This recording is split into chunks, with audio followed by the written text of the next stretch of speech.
قرآن مجید نے اسی لیے اس کی عظمت کو بیان کیا ہے، حدیث کی اہمیت کو بیان کیا ہے۔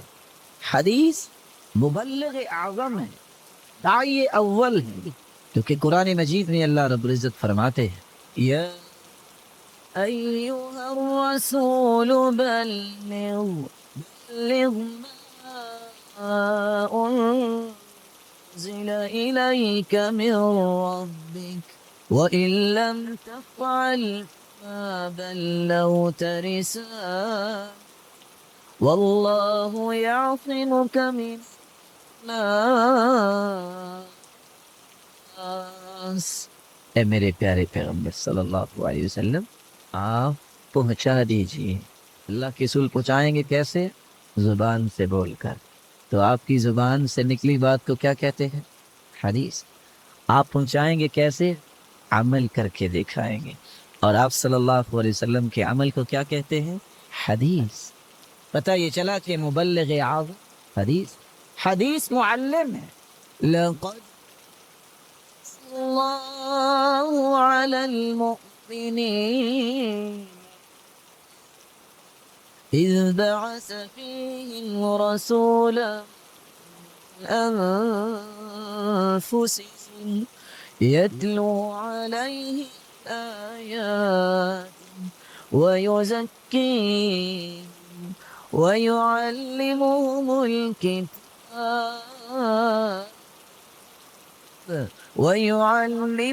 الكتاب والحكمة وإن كانوا من قبل لفي ضلال مبين۔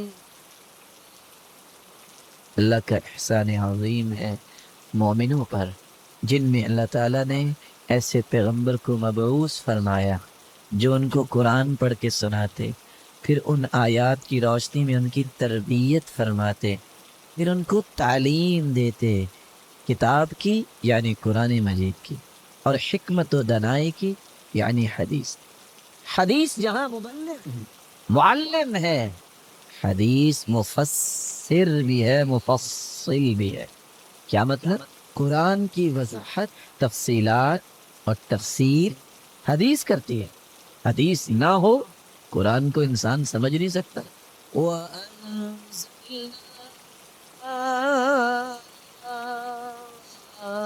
إِلَيْكَ الذِّكْرَ لِتُبَيِّنَ لِلنَّاسِ مَا نُزِّلَ إِلَيْهِمْ وَلَعَلَّهُمْ يَتَفَكَّرُونَ۔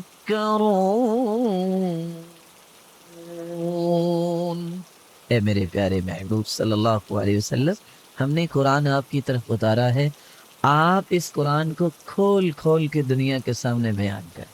اقیم الصلاۃ، نماز قائم کرو، قرآن کہتا ہے۔ کیسے قائم کریں؟ 30 پارے، 114 صورتیں ہیں، اور پاکستانی قرآن مجید میں 558 رکوع ہیں۔ کس جگہ لکھا ہے کہ سجدے کی یہ دعائیں ہیں، رکوع کی یہ دعائیں ہیں؟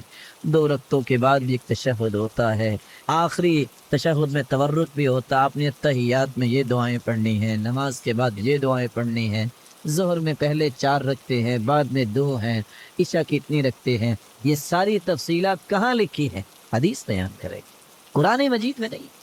حدیث جب تک انسان نہیں پڑھتا قرآن کی آیت کو پڑھ نہیں سکتا، نماز پڑھ نہیں سکتا۔ حدیث مبین ہے، وضاحت اگر قرآن کی پیش کر سکی ہے تو حدیث نہ ہو تو قرآن کو انسان سمجھ نہیں سکتا۔ حدیث محرم ہے، حلال ہے جس کو قرآن و حدیث حلال کرے، حرام ہے جس کو قرآن و حدیث نے حرام کیا۔ وَيُحِلُّ الطَّيِّبَاتِ وَيُحَرِّمُ عَلَيْهِمُ الْخَبَائِثَ۔ اللہ کے رسول ہی پاک چیزوں کو حلال کرنے آئے ہیں اور خبیث چیزوں کو حرام کرنے آئے ہیں۔ پوری کائنات جمع ہو کے کہہ دے یہ حلال ہے، اس کو حلال نہیں کہا جا سکتا جب تک اللہ کے رسول نہیں فرمائیں گے۔ اور اللہ کے رسول کیا فرمائیں گے؟ یا قرآن پڑھ کے سنائیں گے یا قرآن کی وضاحت، اللہ کے رسول کی زبان سے نکلنے والی بات حدیث۔ ایک چیز کو حدیث نے حرام کہا، پوری کائنات کہتی ہے حلال ہے، حلال نہیں ہو سکتا۔ کہ اللہ کے رسول نے حرام کہہ دی ہے۔ قرآن مجید نے ایک اور راز بھی پیش کیا ہے، تم حدیث کو مانتے نہیں، تمہیں ہدایت وَإِن تُطِيعُوهُ تَهْتَدُوا وَمَا عَلَى الرَّسُولِ إِلَّا الْبَلَاغُ الْمُبِينُ۔ اللہ کے رسول کی اطاعت کرو گی تو ہدایت یافتہ ہو، اگر تم اس کی اطاعت نہیں کرتے، اس کی بات نہیں مانتے، اس کی اتباع نہیں کرتے، تو تم ہدایت یافتہ نہیں ہو سکتے۔ کیسے ہدایت یافتہ ہوں گے؟ اطاعت کیسے کرے؟ طریقہ کیا ہے؟ قرآن نے اس کی بھی وضاحت کر دی۔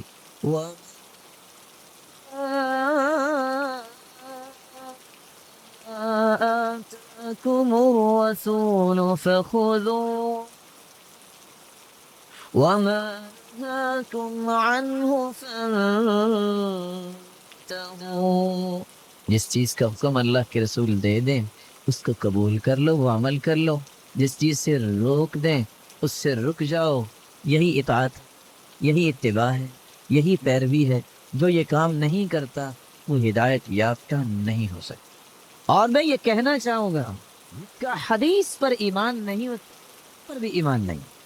کہیں گے یہ آپ نے کیا کہہ دیا، قرآن پہ ایمان کیوں نہیں؟ بات سمجھنے کے لیے دوبارہ سنیں۔ جس کا حدیث پر ایمان نہیں اس کا قرآن پر بھی، بھلا کیسے؟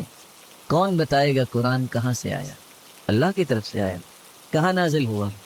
نزل به الروح الامین علی قلبک لتکون من المنذرین۔ کس کے دل پہ اترا؟ کوئی اور راستہ ہے؟ جبریل لے کے آیا۔ کس کے پاس؟ اللہ کے رسول کے پاس۔ جبریل کسی بندے سے اس نے کلام کی؟ کس سے کی ہے؟ محمد رسول اللہ۔ کہ قرآن اللہ نے اتارا ہے آپ صلی اللہ علیہ وسلم کے قلب ہر پر جبریل کے ذریعے۔ اللہ کے رسول نے پڑھ کے اس قرآن سے، تبھی ہمیں پتہ چلا نا یہ قرآن ہے۔ تو جو چیز آپ کی زبان سے نکلے اس کو کیا کہتے ہیں؟ پہلے حدیث کو مانیں گے تو قرآن پہ ایمان ہوگا، وگرنہ قرآن پہ ایمان ہی نہیں آ سکتا، کیونکہ اور راستہ ہی کوئی نہیں ہے۔ اور راستہ ہی کوئی نہیں قرآن کا، ایک ہی راستہ ہے، وہ راستہ ہے محمد الرسول اللہ۔ اس لیے جب تک حدیث کو نہیں مانا جائے گا انسان مومن نہیں ہو سکتا۔